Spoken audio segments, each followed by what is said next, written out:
First thing first, I don't think Roy Jones said anything wrong. He's right. Spence hasn't proven himself in the ring yet.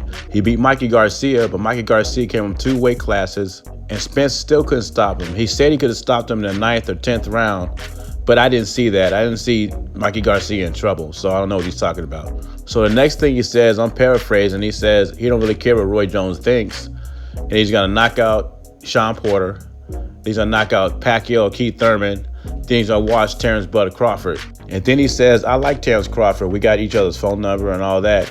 But I don't get the same vibe from Terrence Crawford. I think Terrence Crawford is not as friendly as Errol Spence is. You know, Terrence Crawford is a dog. Okay, back to Shawn Porter.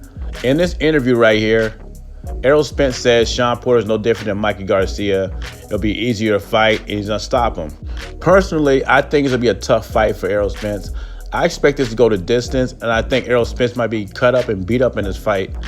I still got him favored to win a 12-round decision. I just don't think he can knock out Shawn Porter. Shawn Porter is a big guy, big husky guy, and he's a tough guy. Porter's a tough competitor. I think he's been down once against Adrian Broner, not sure. Don't quote me on that. So Shawn Porter responds to Errol Spence right in his face in the interview and saying, you know it's not going to be an easy fight. I'll be ready for you. I'm paraphrasing.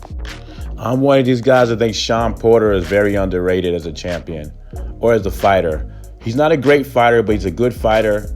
He had a bad performance against Yordenis Ugas, but he got through it. I think this fight's going to be different, and I think Porter's going to give his all 100%. After the Mikey Garcia fight, some of these YouTube channels had Errol Spence pound-for-pound king. That is ludicrous. Look at the guy's resume. He is not pound-for-pound king. Good fighter. I'd probably put him at 11 or 10 at best. Another issue Errol Spence is facing is that Shawn Porter's been in camp 5 or 6 weeks now. What Shawn Porter got to be careful about is that he doesn't overtrain.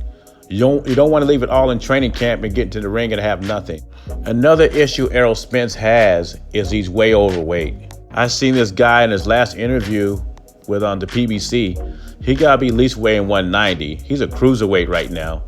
And he's finally admitting that he's having trouble making 147. He says he's having trouble making it, but he still can do it. Ladies and gentlemen, I told you this videos ago that Errol Spence will not be at welterweight for much longer.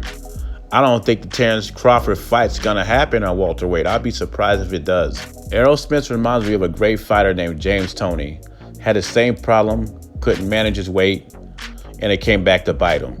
Spence's massive weight gains between fights could be his downfall. And with him acknowledging that he has a problem making 147, makes this fight more interesting. Whose side are you on, Roy Jones or Errol Spence?